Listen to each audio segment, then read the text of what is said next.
Lions fans? Welcome to the Detroit Lions podcast. This is episode 601. Official Detroit Lions podcast for Reddit. I'm your dashing host, Chris. And with me are three of the three of the most wonderful guys you'll ever find. It's called the Detroit Lions Media Roundtable. So if it was normal media, that would be true. We got Michael Gray, Scott Bischoff, and Jeff Risdon join us today. How are you, gentlemen? Good. Wearing this shirt in protest. Did you see what they did to my car? Yeah, I did. You see how much white is on this shirt? That's how much white should be on my race car. Sorry for the Formula One dorks. What the hell are we talking about? Formula One racing, man. Maranello introduced a new livery for the Ferrari, and I'm mad at it because it's not red. It's red and white. It'd be the greatest Fiat in the history of Fiat, but it's not a Fiat. It's Ferrari. Stupid. Anyway. I understand. This is important stuff. Right. Everybody who's tuning in for Lion stuff is like, shut up, idiot. He's just buying time for everyone to get here. Keep going, buddy. There you go. It's all good. Phil. All right, let's get to it. We've got all the boys here. We're going to talk Detroit Lions. There's a whole lot of stuff going on since last we spoke. Oh, a couple things. We've weighed in a bit on our new offensive coordinator, who luckily hasn't decided to go interview somewhere else for another job. We hired him. That's kind of a good move on his part. I mean, Riz, when we were talking, how many jobs were you interviewing for after we None that I'm aware of. How many are you interviewing for next week? Yeah, well, it's different. The taste of it now. Hand job. All right. Bischoff, he knows Scott comes in hot, baby. Receiving, not giving. All right. Moving on. All right. Okay. You and Russ haven't gotten it all out of your system, clearly. I've been with you in Mobile before, Scott. Oh, that's weird. Russ can be as fiery as he wants about some things. That he was overly stimulated that day. He couldn't even contain it just to your podcast. He was guest hosting on other podcasts talking about it. He was there like Jon Snow drawing his sword against all of Twitter. Yeah, it was something to see, man. That kid's I like it. I told him, he's like, you need to do more of that, because if Pets works out, keep all the receipts. If he doesn't, it's going to be the Red Wedding, but that's a different episode. Yeah. Totally, yeah. Lots of questions about our Senior Bowl coverage coming in the chat. Got to really quick hit that up. We can't do it this year. I'm actually flying out tomorrow to the snow to go, because who doesn't want to get 12 inches? And Riz is busy and distracted otherwise by the family affair, and we're kind of stuck. Now, we have access to film, so we will be covering it, the dailies, everything else. We will be giving you the Senior Bowl coverage. We're still in touch with them, and we're going to see if we can maybe get a couple people virtually as well during the week. We will let you know how that goes, and we'll get some of those interviews. But it's regrettable this year that it didn't come together, and I blame Michael. Oh, yeah, sure. Why not? I will have one of the daily DLPs will be with somebody, a draftnik that most of you will recognize. And we're going to go live from Mobile, and he's going to give his thoughts on the day, hopefully with a Lions tinge, because I think he knows them pretty well. So that's the plan. Yeah, unfortunately, I'm low man on the income totem pole, and the wife's work said you're going away for a week, and it happens to be next week. So I will be missing just my second Senior Bowl since 2008. I've been to all the other ones. I missed 2018, and I will miss this year. And it's sad. Yeah, this is my first other than COVID. God, I remember that. Those were good times. All right, let's get into it. We got a couple topics we want to talk about today. I think pets thing is the first one that we got to talk about. Do we want to do the St. Brown methodology where we insult all of the people that are watching, or would we prefer to have this go a little differently? I'll give the mic to you, Bish, and let you kind of decide how we're going to treat our friends here. I don't want to insult anybody. Everybody can feel about it however they want to feel about it. It's fine. Some of it is we do not know. We just don't. What's his play calling going to be like? I don't know. We'll find out. But the bigger thing to me is this. Some of the reaction speaks to how, I don't want to say how much trust capital they've burned, in the last, say, year in a game, but they have Campbell and Holmes. They have, and people don't. People, I mean, it's as nuts as it sounds. It doesn't seem like Lions fans want to trust some of the decisions that are happening, and that's what this feels like. Like there's just not a lot of trust here. Not a lot of faith. Not a lot of, yeah, we're with you anymore. Like 2 years ago, totally different vibe, but now it feels different. So we're hearing a lot of backlash in and around the decisions, like this decision, right? You hired your offensive coordinator, and I mean, on the surface, we like the runs, we like the way it meshes with under center and play action and all the things that they want to do. It all meshes. He's here, he's working. Those are all good things, but the trust is not there. And that's just, I don't know if that's totally an accurate way to describe it, but it sure feels like it.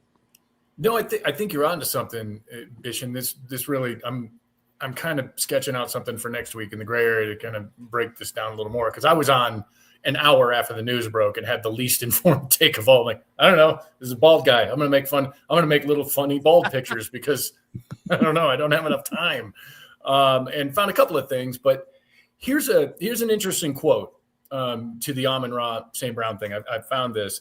It's not like we're going from Ben and AG to some coaches that don't know anything.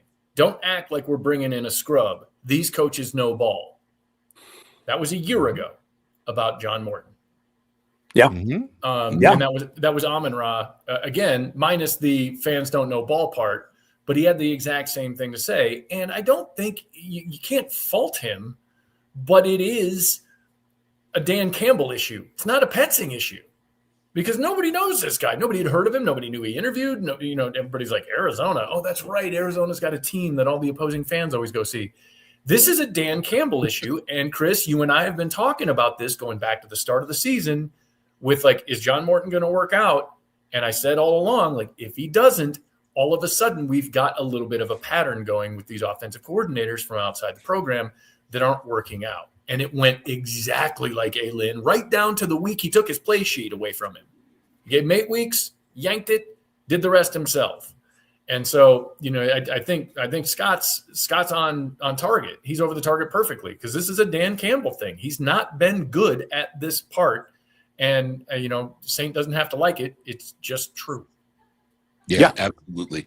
Really quick, got to give Riz a little shout out here. And Billy T, thank you, sir, for a wonderful super chat. Very kind of you. Regarding the OC hire, between Jeff's informed, nuanced reaction, Gray's healthy skepticism, and Russ going scorched earth, it's a heck of a week for DLP. So here's $89 to celebrate the year Jeff appeared in the Warrant music video. Come on, Cherry True Pie. fact, by the way. Talk about it, Cherry Pie. Let us know what's going on here. It was not Cherry Pie. I am in the background video of the concert shots, and when in the Heaven song, they filmed it at Buckeye Lake in Ohio. I was there. You can actually see the guy that I went with. His name is Dave. Very clearly, I was in high school at the time, and he wound up going away for a while for liking teenage girls a little bit too much after he was no longer a teenager. I thought it was you washing the car in Cherry Pie. That's dark. Wow. Yeah. So good times. Yeah. But yes, that is in fact a true fact. And on the old Big Drew and Jim show, they made it into a drop, but except they said I was in a Whitesnake video, and regrettably I was not with Tawny Katayan. I would have loved for her to stab her heel into some part of my body, because she likes to do that apparently.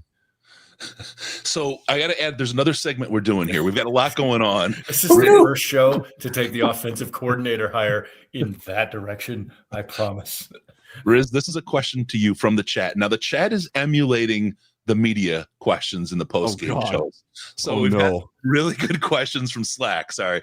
And they've got them teed up here for us. I'm going to start. This one's going to you, Riz. But it's a question to Dan.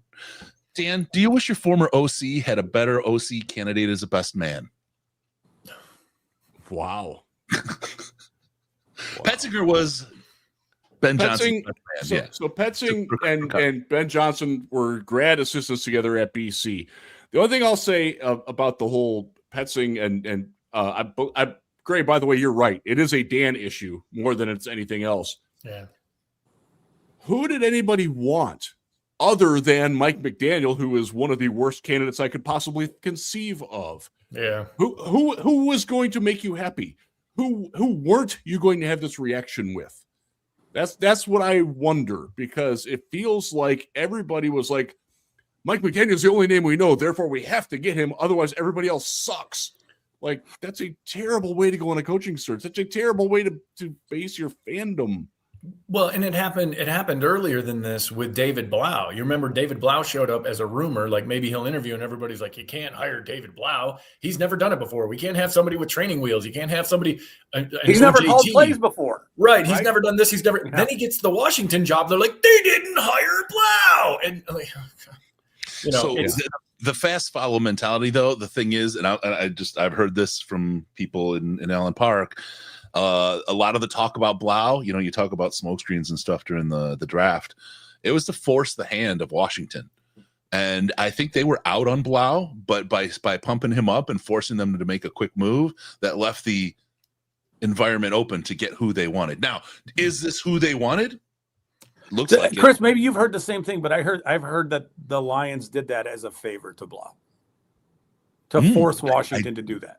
I didn't hear that. That would be a nicer way. Maybe it's double benefit, right? That is some 4D underwater basket weaving. What? How easily manipulated are the Commanders? Well, I think they wanted to do that anyway, but it was, all right, we need to do this very quickly. Yeah. Well, good for Blau. I hope it works out for him. He seems like a hell of a guy. Same. I don't think he would have been a bad candidate for us. He was the one, and Antoine Randall L was the other one, where if Dan wanted to keep calling plays, that's who they were going to get, because he knows them, they know him, they trust him, they understand his rhythms, and wouldn't have interfered, but also can be more of an intermediary between the players and not rock the boat. Look, this is still a very good offense. They were a very good offense last year. The reason why they weren't good wasn't because of John Morton, as much as I'd love to blame him for everything. The fact that their interior offensive line was very banged up and they kept running a 2 tight end offense when both their tight ends got hurt. That is kind of a Dan issue, to a great point. Yeah. But like the scheme, it's still great. The skill position talent is still great. Like, this isn't an offense that needs to go away and be overhauled. They need to get healthy, and they need to get a little bit more fresh eyes on what isn't working and ideas on how to fix those. And I think Petzing can do that. I don't know if he will, but he can. I know there was conversation, because this is what's hard about this, because there's so much prep that goes into a season, building a playbook and all that. And there was a lot of consternation about Morton's his plays and what he did with the playbook and how he changed it this year. I don't know if the whole playbook was for 2 tight ends. It seemed like it, but like, to not be able to adjust when those happened, it's like, where's all the juice? It's interesting. I think they knew before the season started. A lot of people knew, I'll say, that Morton was going to be a problem, and it stinks, because when you get to the point where, like, training camp starting, what do? You can't hire a new OC then, right? I mean, you're either hoping it's good or you're washing the season away. You know what I mean? And that's so there were some very specific things that happened early that were in hindsight, like, this is not going to go well. One of the first things they did talk about was more vertical shots, right? And we all remember that. And we all kind of liked the idea of, all right, well, let's get J-Mo down the field more. That's cool. But not necessarily for Goff to hold the ball longer. I'm not sure that's a great thing, right? And the way they ran the ball and their refusal to recognize that some of the stuff that they were trying to do, specific to running duo with their tight ends who were very ineffective at blocking. They were better running duo, inserting like Amon-Ra. And believe it or not, I know this sounds crazy, but I thought they were better running duo, inserting Khalif Raymond in the box. Leaf gets after it. Right. Than they were with like Shane Zylstra and Brock Wright and some of the other players that they had. So to me, it was like, all right, the first thing that they talk about was the vertical shots. That's problematic. I mean, I just think it is. Forcing Goff to hold the ball longer than he needs to, period, is a bad idea. And it should have been a tell right away that, all right, they're sort of not self-scouting well. And if I had any sort of knock on the Lions, I would say over the last couple seasons, it's that they haven't done that real well. Like these are the things that we recognize we're not good at, that we're not going to be able to do well, right? Looking forward with Petzing, I'm not sure the Petzing thing is going to matter all that much. One other thing too, don't let me forget it. It's not going to matter all that much if they don't fix the center position and potentially the left tackle position. If they don't get good interior blocking and they're not able to run the run concepts that they want to run, that they love him for, obviously, it's going to be very problematic. The last thing I'll say about the Morton stuff that I do think is a Morton thing that we can eventually pin on Dan, right?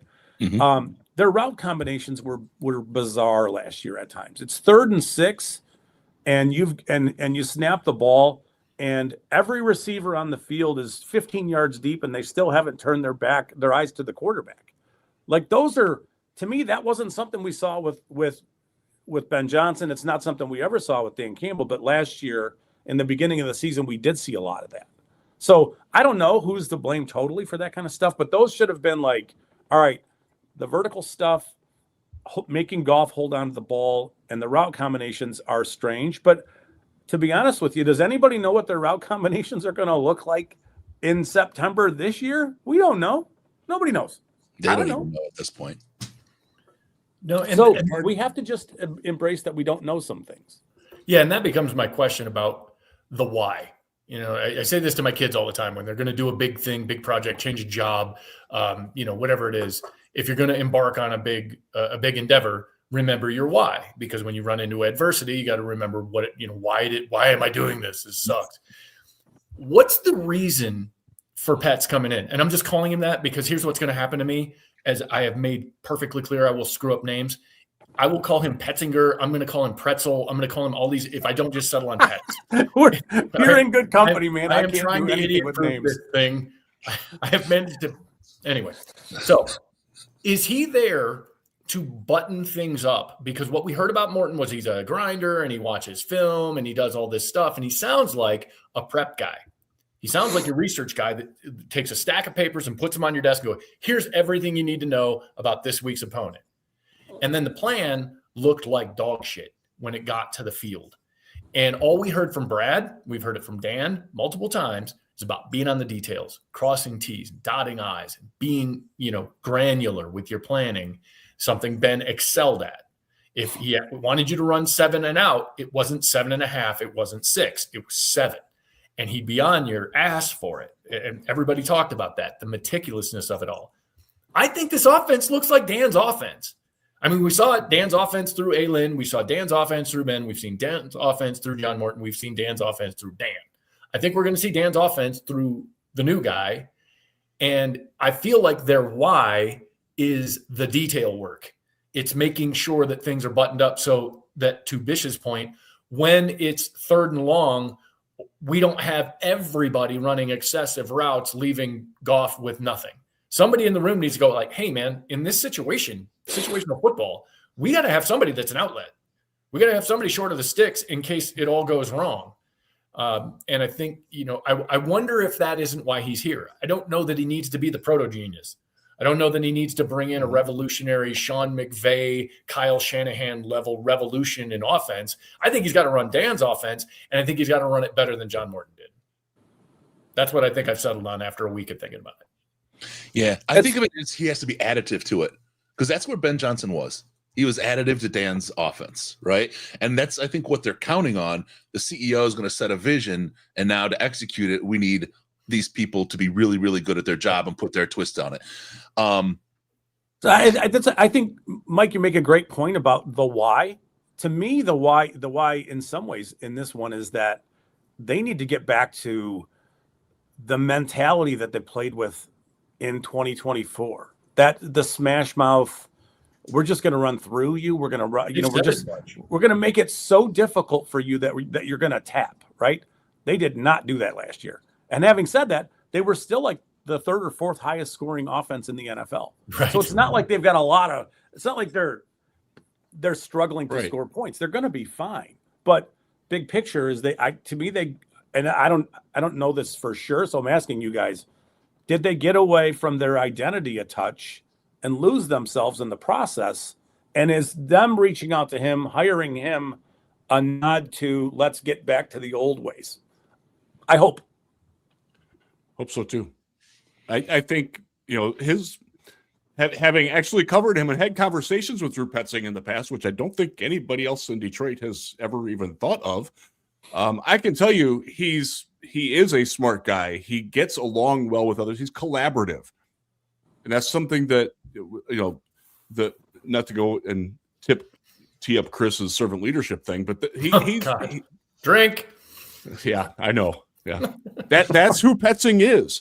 Also, he's funny. Like he was known in Cleveland for being like the jokester of the coaching staff. I know people don't see him that way, but that's who he was.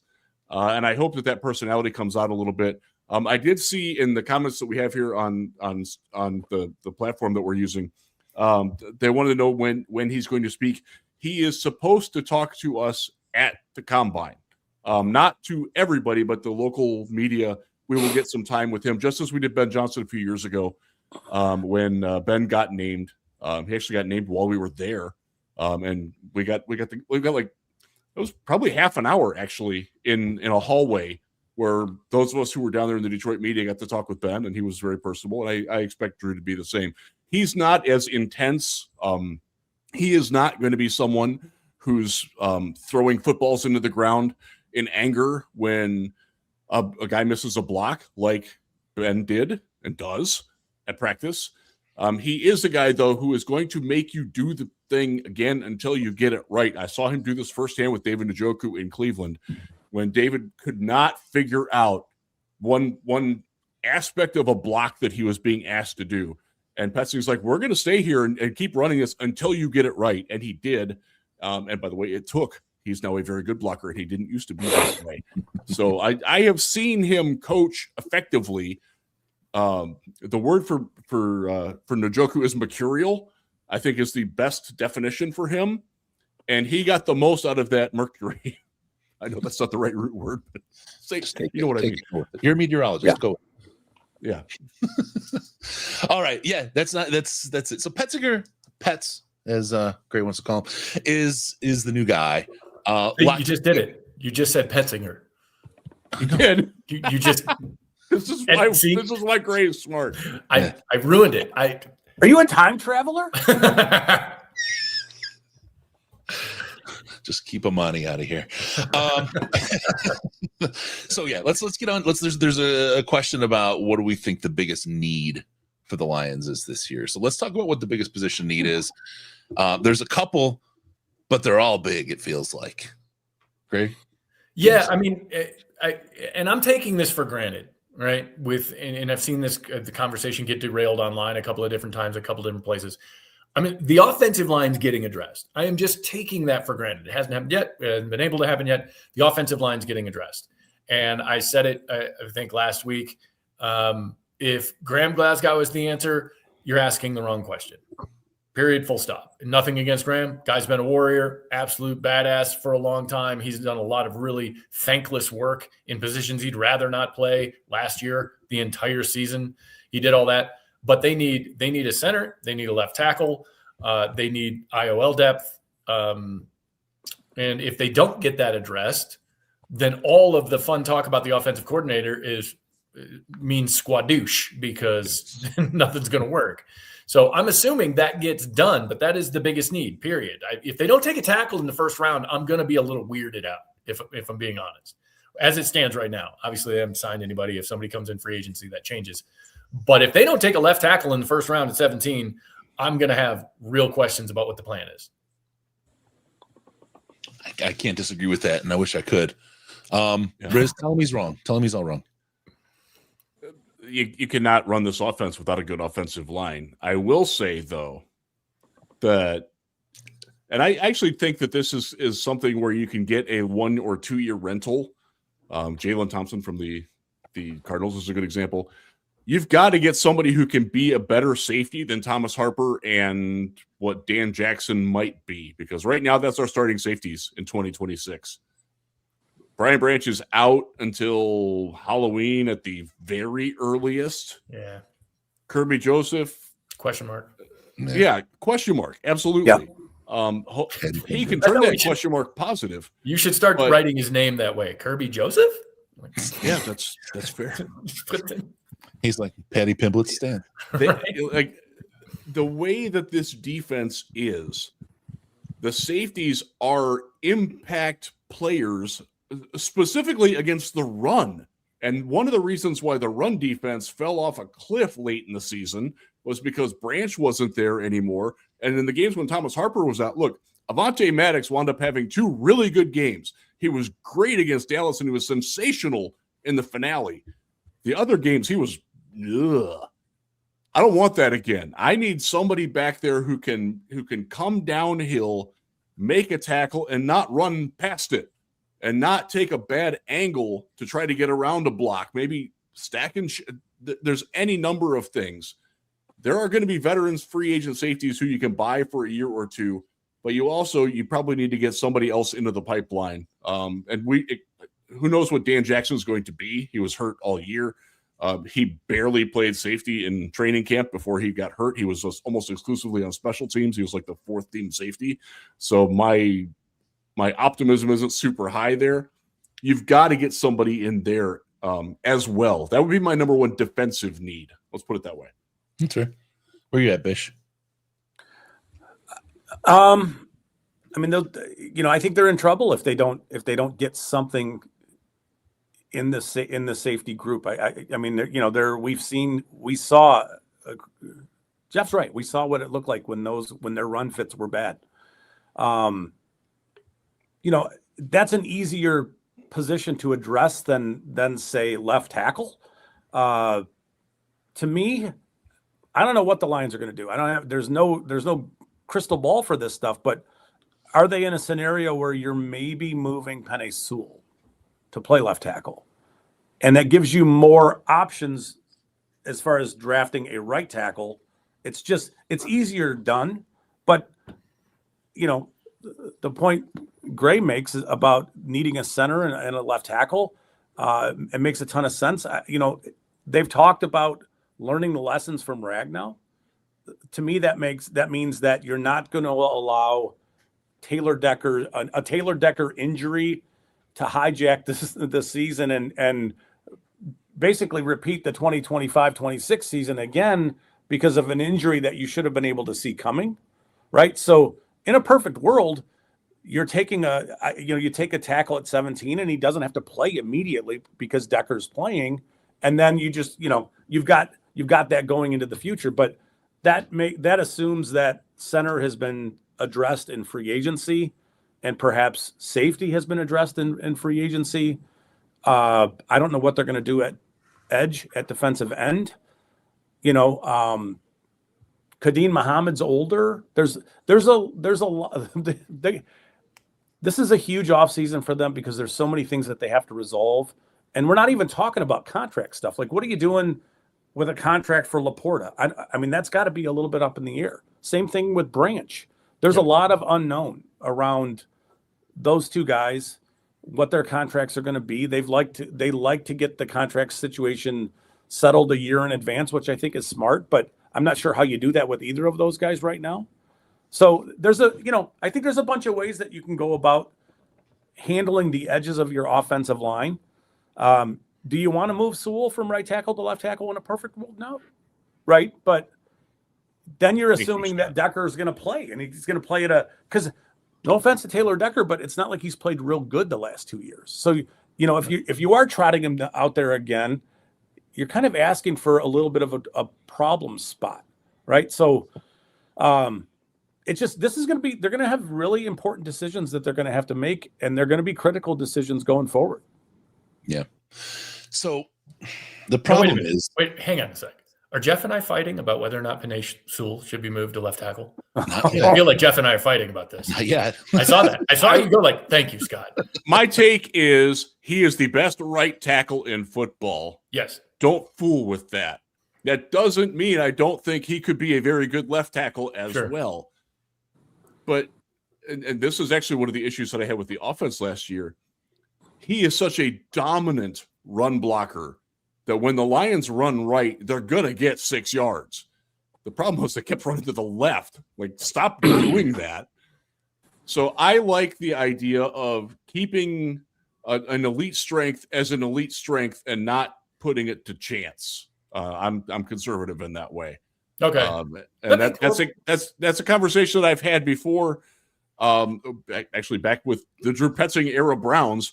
After Joe Thomas retired, they struggled for a long time to try to fill his shoes at left tackle. And one of the options that they tried was moving one of the best left guards in the game, in Joel Bitonio, to left tackle.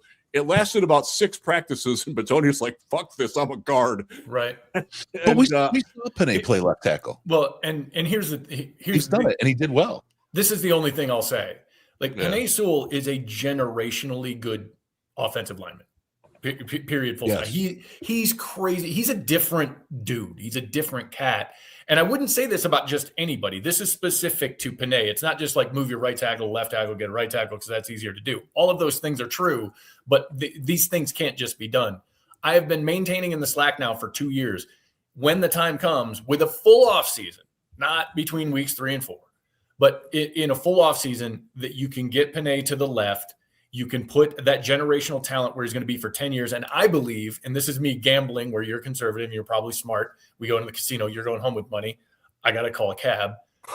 But I'm gambling on the fact that Penei Sewell can go over to left tackle and be a absolute force of nature at left tackle, where my right-handed quarterback with the, and I quote, suddenness of a refrigerator is now safe and sound, and we don't need a tight end chipping because this murder machine over there on the left just has it locked down. And then you can find a guy who can be a road grader in the run game at right tackle. Those are, I don't want to say they're a dime a dozen. Yeah. That's overstating it. They're easier to find. And now you can run right or left because you've got that taken care of. That's been my assertion, but I'm banking that entirely on the fact that I think Penei is different, just different. That's fair. Let me just scramble some eggs here because I'm just playing with it, just a thought game here. But you have a whole offseason move Penei to the left. You get yourself a center off of the wire, the market. You'll find somebody, get those taken care of, and at some point you can get a right tackle. Imagine a world, and I'm stretching here, but imagine a world where you had, where you had Aiden Hutchinson on both sides of the defensive line. How much is that going to make up for your safety problem? Because you only have so much ammo to get talent. And what you need to do is get the right talent that's going to have the most impact on your team, right? I think Penei can do a fine job at left tackle. We've seen him play there during the season when Decker was hurt. And in college. And he did great. So that puts a little less pressure on it, right? You get your center in now you got a couple safeties problem, right? What are you going to do about that? Let's put pressure on their quarterback. Let's get another guy to put the pressure on and start tearing things up on the defense to help try to cover, because maybe you'll get one safety. You're not going to get two. There's too many holes. So how do you fill that? And how can you impact it in the best possible way? That's just, again, scrambling some eggs, just trying to think out a little bit out of the box. That goes into the opportunity cost in the draft, where, like, we love Jahmyr Gibbs, we love Sam Laporta, we love Jack Campbell. They're all fantastic players. But if you're drafting those positions in the first round, you damn well better hit. Yeah. Because you can get guys that are close to them later. You can't really find those kinds of pass rushers or offensive tackles later unless you get absurdly lucky. And that's that. I hope. I know Brad knows that. I hope he remembers it. Yeah. It's like a positional arbitrage game. Right. Because you get too many holes. Now, having said that, I do, and Scott and I will probably be talking about this a lot. I like the day 2 offensive tackle class this year quite a bit, actually. I think it's one of the strengths of the draft. So I would certainly not be opposed to taking an offensive lineman in the first round, an offensive tackle. But if they have to wait for a round, like the difference between Fomu and a guy like Caleb Tiernan isn't radical. There's other guys besides Tiernan as well. I like Blake Miller out of Clemson. I know that a lot of people don't, which is fine. But you can find the way that the Vikings found Brian O'Neill at the end of the second round. This is the kind of draft where you can get luckier with one of those guys if you trust your scouting department. That's not typically the case. But if you want a premium pass rusher in this draft, you might not even get one at 17. But if that's what you want and you prioritize pass rush, you got to take one if it's there, because the late guys in this, no. And you have to hit.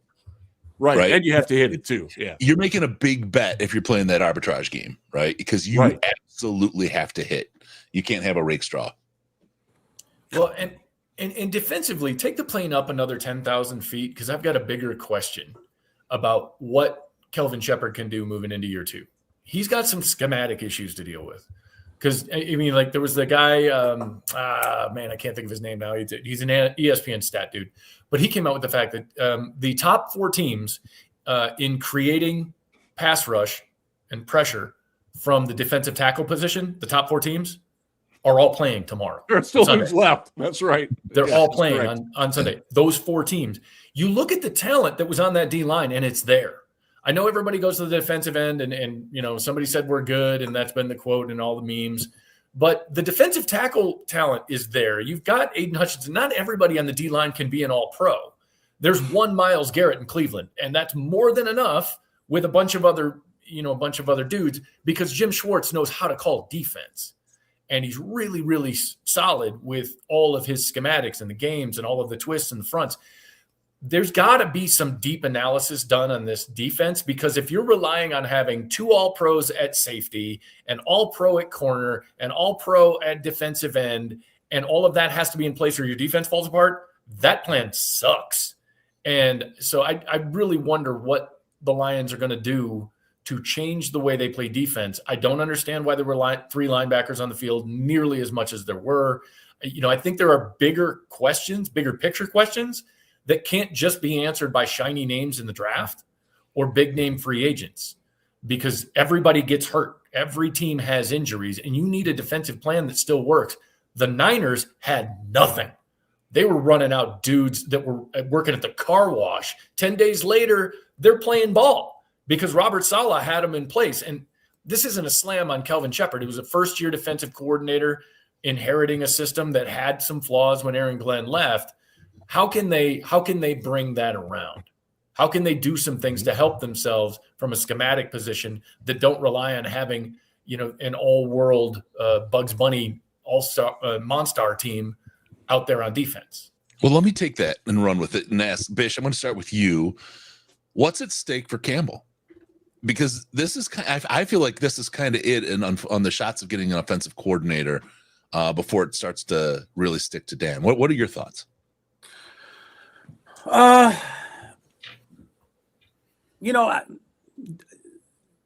Defensively, they can do. There's different things that they can do.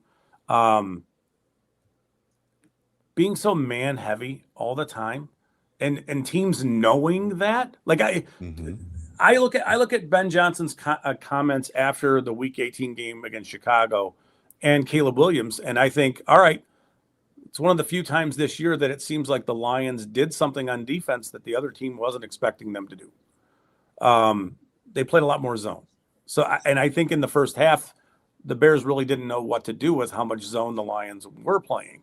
But the structure of the whole thing is, if you're going to play man-heavy concepts, you better get home quickly. And if you're not going to get home quickly, you shouldn't be playing, all the man stuff that you're playing. But that's sort of the last, I'd say 3 seasons, that's kind of where they found themselves, is sort of stuck in that loop of, we just can't get pressure. We're going to blitz a little bit, but we're not all that effective doing that either. And we're going to give up chunks of yardage just because of our stubbornness in some ways, the way we play in the back end of their secondary. But I look at a guy like Tyleik Williams, and I think he can be a lot better next year. I think Aleem McNeil had a very down season, understanding that he was returning from a significant injury, and it looked like he hit the wall, say week 12 range. To me, so it's some of the stuff. We talked about this the last time we were on. They look like they were heavier than they need to be. Like, maybe lose a little bit of weight, get a little bit of juice back. I could be alone there. To me, I thought McNeil looked heavy at the end of the season. Like he was carrying some not necessarily good weight. Pressure from the interior would be great for their edge players. So, I think to answer your question, Dan's got to figure out exactly what they're going to do on defense and sort of prioritize that stuff. Like, do we want to be this man heavy group every single week, regardless of who we're playing and their strengths, the things they want to do on offense? Certainly you don't want to do that against running quarterbacks, so they're going to have, there's a lot for them to figure out. But offensively, I think that in some ways, you hire a guy like Petzing, you bring him in here. He is a play caller. You take some of the overall, the grandness of being a head coach and having to call plays and having to be in all of that stuff, and then be, not being so hands-on with the defense. I think, having a coordinator who's going to call plays for you that you trust, that you feel like, is it going to be perfect? No, but there's no perfect way to do any of these things. But like, I thought Campbell was spread way too thin. In some ways, I would like for him to just hand over the offense and, hey, this is the tenets of what we want to do. These are the core things that we want to do. But let's get the defense sort of dialed up, right? They have a lot of talent on their defense still. It's just they do. There's some situations where they are lacking. Safety is going to be one of those positions. But to me, this is I don't want to call this a make or break year, but it's certainly a year where the Lions have to live up to the expectations that they've set. I'll just say on a couple things there. They did play more zone later in the year, and it did actually look better. Mm-hmm. They confused the hell out of Aaron Rodgers in Pittsburgh, and that was playing zone. Harper was back for that game, which helped a lot. I thought he played pretty well. That was also a good game from Tyleik Williams. It was a very good game from Al-Qadim Muhammad. Yep. And I think that made a big difference. I like the idea, and I do think that Shep did adjust his scheme some to help the pass defense, but it came at the expense of the run defense. And we found that that's worse. Yeah. Yep. And he's got to find that middle ground. And I think some of that is personnel related. I think some of it is, Scott, you're right on about all those dudes on the defensive line looked heavier. DJ Reader looked like sluggish. That's not who he is. Tyleik wasn't getting off the ball the way that I saw him do at Ohio State, and the way that he did at the combine when he did the hoop drill. We were all like, holy crap, who's this? Like, where was this at Ohio State? There was a lot of that. As far as the easiest schematic tweak that you have, if Alex Anzalone leaves, and it sounds like he is, but wants to come back, but don't replace him with a linebacker. Yep. Put a safety out there. Put a hybrid player like Sonny Styles, somebody like that out there. That gets you more dynamic in what you can do, because one of the issues that they have, Alex Anzalone is the best blitzer on the team. Jack Campbell's an all-pro and worthy of it. He's not a good blitzer. Derek Barnes, for as much as I wanted him to be good, and he was probably my most disappointing Lion of 2025, he's not a very good blitzer. Like, find guys that can do what you want and need to do, and I don't think they did a very good job of that last year, and I think Shepard will learn from that. I hope. And that's my question is going from year 1 to year 2. What are his ideas now that he's had a whole year? I mean, good coaches don't just pop out of the ground, right? It takes years and experience to develop that kind of savvy, to come up with your schemes and to polish things and to see things that don't work. But Jeff, to your point, the 3 linebacker thing drove me nuts with being in base as much as the Lions were, and they were in base a ton. And then you watch a guy like Mike McDonald this time, not Yes. Mike McDaniel. See what The I one did who's there? still coaching. I got it. Yeah, I got it. Well, they're both still coaching. We just don't know where one of them is. Probably on a plane. But take that, Harbaugh. Anyway, you watch him play in that game against the Seahawks play, and they never had not one snap was not nickel or dime. And at the risk of offending Amon-Ra St. Brown and not knowing ball, I just think you give your young defensive coordinator some options when you run in nickel, and you can sub in the 5th person of choice in that secondary. It can be a safety. It can be an extra corner. You can match up a coverage backer. You can throw in Derek Barnes if you need a spy. Whatever that looks like, if you've got a Swiss Army position in that back 7, I think you do yourself some favors, and you give yourself some personnel flexibility that the Lions needed when the secondary injuries started piling up. So that's something that I think could be a really simple fix, is just get out of the 4-3 as much as you were doing it. You know, if the percentages come down just a little bit, give yourself some versatility back there. Running in nickel is going to, I think it's going to help. But I could be full of shit and just not know what I'm talking about. That is entirely possible as well. So, Riz, I'm gonna bring this back to Dan. I'm gonna bring this one to you. Okay. There's this sense. Look, if they have a year, look at how everybody is right now. How fans are reacting to this year. One down year, and it's still a positive year, right? But a down year compared to the last 2, and people are already with the pitchforks and torches. You look at Sean McDermott. Things were Lions fans would love to be that good for that long. Of course, everybody wants a Super Bowl, and you get a little bit cocky when you get to that point. They've now burnt that whole franchise to the ground, right? I think very warily about what happens if this offensive coordinator and it doesn't work. We have similar problems with Kelvin. This is all going to reflect on Dan. What happens to Dan, though? Because with the rip that went through, Bill's Mafia, you know that's going to happen to Detroit. You know it's going to be a disaster. Dan is madly loved, and many people will be willing to give him another chance. Many people will be like they are today. I'm done. This team can't do it. We deserve more. Where's your head at on this, and what's the path, man?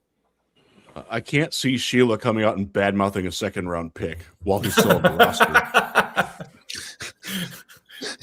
The coaches didn't want Ennis. I don't know. Incredible. What is happening in Buffalo is truly astonishing. It's a masterclass. And I think the people there are asking the wrong questions too. I think they need to legitimately start asking, can we win with Josh Allen as their quarterback? Because he's been the reason why they've lost more than they've won in the postseason. He's getting into Dan Marino territory for me, Chris. That's frustrating. I don't like that. He's a mobile quarterback. That's what you need to win. Something like that. Dan, if they're a last place team again next year, I can't even conceive of that. But let's say it happens. Let's say they're missing the playoffs at 10-7, which is plausible. I do think that Dan's going to take some heat. I don't think they're going to get rid of him, but I think that would be one of those things where, like the Dr. Pepper ad, they pull out the hot seat. But if he wins a playoff game next year, it'll be just like the Dr. Pepper ad. The hot seat goes away, and they act like it never happened. But he does need to do better. He does. That's not an unfair ask of Dan. I think Dan's smart enough to know that too. I think that's one of the reasons why I have confidence in the Petzing hire, is because Dan knows that he's going to be judged on that. You don't think that you don't think he knows that? Come on. Right? Am I crazy here? He's got to know that. Yeah, and I think that's the real. Those are the stakes, And I know that everybody kind of had the convulsions over the Petzing hire, and everybody had their say. And I am still, if I'm being honest, I'm still underwhelmed. I could get all the way to whelmed, and we'll see. We get to the regular season, maybe it looks really, really good. The combination of them works. The stakes are what it costs the franchise if Dan gets it wrong, because it's Dan. I mean, the NFL is a place, one of the only places I can imagine this happening, where John Harbaugh leaves the Ravens, and John Harbaugh immediately becomes the most desired coach candidate in the NFL, and the Ravens become the most desirable destination at the same time. It's the weirdest environment imaginable. You fire a guy and like, no, you guys are awesome. Okay, well, you're both awesome apart.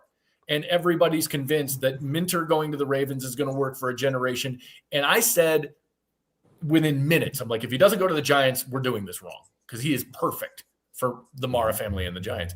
And so you have a place in the NFL that makes no sense, where the best people can still go, we gave it a shot, and irreconcilable differences and get a divorce. So that's the real stakes to me. It's not about Petzing. I mean, truth be told, I'm not invested in this guy yet. He hasn't done anything great. Maybe he will. Who cares? The real stakes are, there are three pillars on which this team is built, and it's Sheila, Brad, and Dan. If one of them gets shaky, the whole thing goes bickety bam, and it comes down. And then Rod Wood has to run the team, and nobody wants that. So, what was making football decisions and whatnot. So that to me, that's the real fear. And I said that last on Tuesday on my little thing, like, the best place to be is a place where Dan is firmly in control and this team is contending and everything's moving forward. This was the first setback. Could just be a bump in the road, right? Perfect scenario. It's just a bump in the road. Next year they're in the playoffs. Nobody gives a damn. But if it falters again, now you have a real problem. And in the NFL, those real problems turn into firings fast. I think it's a question too of, like, has Dan hit his ceiling as a coach? That would be the entire narrative. Right. And it's hard to dispel that, because we've seen it we saw it in Detroit. We saw it with Jim Schwartz. Yes. He hit a ceiling. God, I wish that would have worked out. I liked it. I know, me too. He's a good dude. He's funny. Isn't that the reason they moved on from Caldwell too? I mean, 9-8 wasn't good enough. Yeah. Yes. And 9-8 they hired the name that everybody wanted in Matt Patricia instead of the guy I wanted in Mike Vrabel, and look how that worked out. Do you I think took so much shit for liking Mike Vrabel? Do you think Mike Vrabel would have gotten Jerry Jacobs a Super Bowl ring? But by the way, they're back to the John Harbaugh thing. Mike Vrabel, another classic. Like, Mike Vrabel gets fired from Tennessee, everything falls apart. He goes to New England. They're in the Final Four. And what does Tennessee go? They go get Timu Mike Vrabel and bring in Robert Saleh. They went and hired the same guy because they're like, oh, no, that was dumb. He was doing the good. interlude with Brian Callahan, who they thought was his dad. Like, oops. He even brought his dad on board. Still didn't work. It did. It did indeed. That's the kind of wackiness that goes on in the NFL. And I've seen over the years, I mean, I watched it turn sour on Pete Carroll. He was a made man in Seattle. And then eventually the wobbles got too much. There was some friction in the front office. The lesson wasn't resonating. And, after a number of years, even the best leaders, your message falls on deaf ears after a while. Yeah. So the ceiling question about Dan will get asked if this season it doesn't go well, and it'll be warranted. Have you done as much as you can do? Have you taken this as far as you can take it? Do we need to have another driver to get this car across the finish line? Those kinds of things. I don't want to have those conversations. So I want Petzing to work out. I want this offense to hum. I want them to figure out what they need to do schematically on the defense, because if this team is winning in the playoffs, we get to have way more fun, because these conversations in January suck. Yes, they do. And it's inconceivable to think that we're having this conversation right now. I mean, it's not, we're having it. Yeah.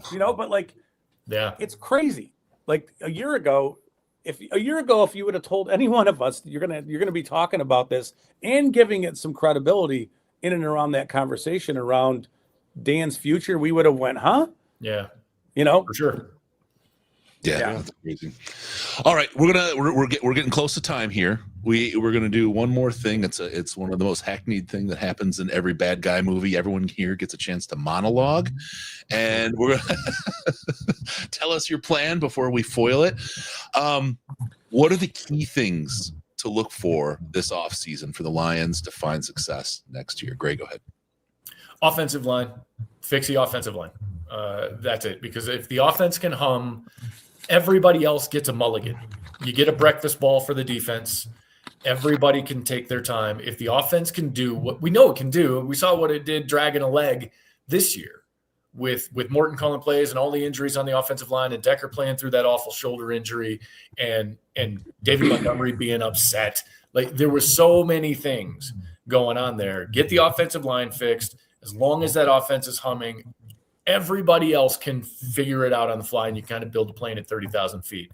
So address the offensive line. Free agency, in trades, in the draft, all three phases. Do that, and I think you've probably bought yourself enough time for everything else. All right, Bish, I'm going to stick one in your wheelhouse because you deserve it. I want the same question, but this time focus on the draft. I know you have a couple guys that you're thinking might be some fixes for the team this year. Who are maybe your top three that you think could make the most impact for the Lions that would be available? It's early. I know it's early. It's early, but I mean, I think that if we assume, I'll have to make an assumption that they've hit the center position in free agency, and I'm not saying they're going to do it with Tyler Linderbaum because, I mean, we'd love it, but it's going to be so expensive.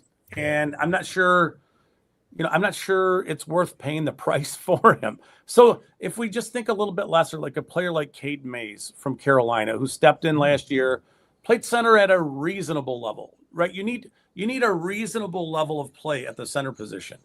So let's just assume that you've bolstered the center position. To me, I mean, Jeff, you mentioned Brian O'Neill earlier, and I laughed. Inside my brain, I laughed a little bit because I'm looking at the two dudes from Utah, and I'm thinking these guys are a lot like Brian O'Neill coming out of Pittsburgh or Colton Miller coming out of UCLA. They both are. They're really tall, linear guys. They're incredible athletes, but they need a year to bulk up and get a little bigger, right? So. Both those Utah guys do. So, I think that my assumption is Fano is probably gone at say, pick 17. I really like Monroe Freeling from Georgia. I really, really like his game. I think that there are things that he does technically that most players don't do. He'll get on, like in down blocking, he'll get on, a player's hip and he'll displace that player multiple gaps. And he has the awareness to know where the linebacker is and can peel off of that block and get onto a linebacker and seal a play where that's a really impressive stuff. Like technically that's really impressive stuff for a guy who is legit just over 6'7". He's got an 84-inch wingspan. He's got really long arms.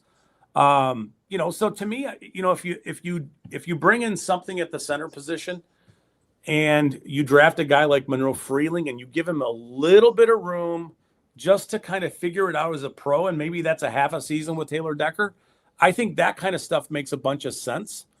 I think that if you wanted to then go safety in round 2, you could do that. If you wanted to get cute and move up a little bit, maybe there's an edge player who falls just a touch.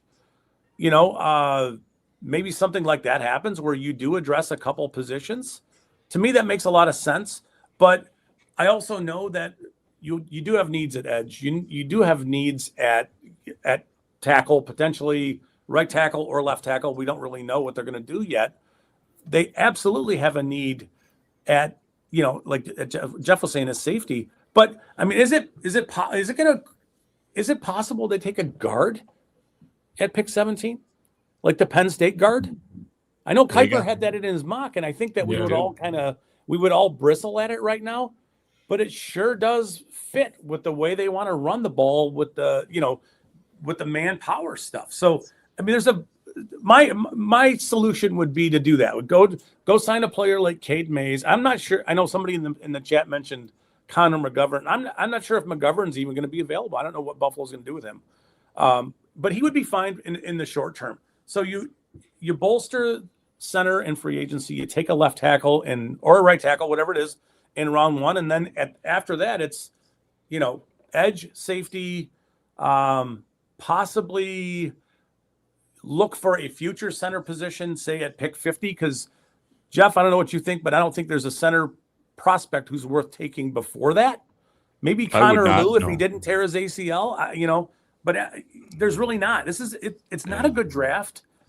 Getting a player like Freeling to me would make a ton of sense, because I think when you look at the length and the technical stuff and the athleticism and all that stuff, I like that. I like that a lot.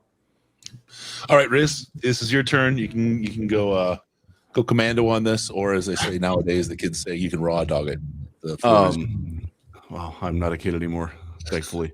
I will bring up a player that Russ turned me on to this morning, and that is Jaeger Burton, the center from Kentucky. I have yet to watch him other than one game that I watched today. Russ loves this dude. He's at Burton is playing at the Shrine Bowl right now. I wish I was there because I'm supposed to be there.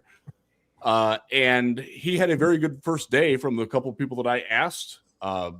He's a day 3, like a mahogany range type player. That he's an interesting one. I need to watch more of him to have a good feel for it, but he certainly has my attention but it is overall, it is not a good center draft. Connor Lew is going to miss his rookie season. Sort of negates the value of drafting him right away. While I do like Seth McLaughlin, you can't depend on that. He should get a shot, but he can't be the only guy shooting for that shot, Right. As far as the whole offseason team, one of the things that I hope that they learn in self-scouting is they knew how to play with a bad defense in 2023 and 2024. The offense was like, okay, we're going balls to the wall. We're going to pull out all the stops, and we don't care that our defense is going to give up 30. We're going to go score 40. Right.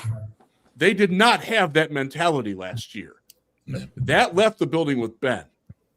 Yeah. I don't know if Drew Petzing is that guy either, but I know he's more aggressive and more connected to reality than John Morton is. And I do think that John Morton was part of that. I do. In terms of watering it down and trying to be like the philosophy of let's try to manage the game more, milk the clock more instead of going for it. And we'll limit the opposing possessions to expose our defense less. That's not how you win with a bad defense, by the way. It's just not. You try to outscore, especially when you have the offense that the Lions have, and they didn't do that. So my number one thought for the season is figure out how to get that back. That does involve upgrading your offensive line. It also involves making your defense a little bit more capable of making plays, get some turnovers. But you can't also be like Amik Robertson and try to punch the ball out instead of tackling the guy. How many times did that happen when we got pissed off at that? All right. I will roll out on the last one. I'm just going to say I think the great Gazoo is going to earn that name as offensive coordinator and be pretty well placed for the Detroit Lions. I think Patrick Flintstones reference in 2026. That's right. Good Lord. Get a Bronto burger. Calm down. Not right when you're hungry. All right. Don't forget about us on Patreon, patreon.com/Detroit Lions podcast, patreon.com/Detroit Lions podcast. Just support these guys. Let's get these guys paid so we can do more of these roundtables and bring you more of this stuff here. All for the poll. A little tight on time, but as you may have all figured out, this will not be the last roundtable that we do. I think you'll see a lot more of these, and we're going to rock and roll. Make sure to follow us on Twitter at DET Lions Podcast, at the Michael Gray, at Bischoff Scott, and at Jeff Risdon. At DET Lions Podcast. One more time, give us a follow, and you'll get caught up on everything that's going on. Fanatics.DetroitLionsPodcast.com, Amazon.DetroitLionsPodcast, blah, blah, blah. Be sure to go to DetroitLionsPodcast.com. Subscribe so we can hit you automatically.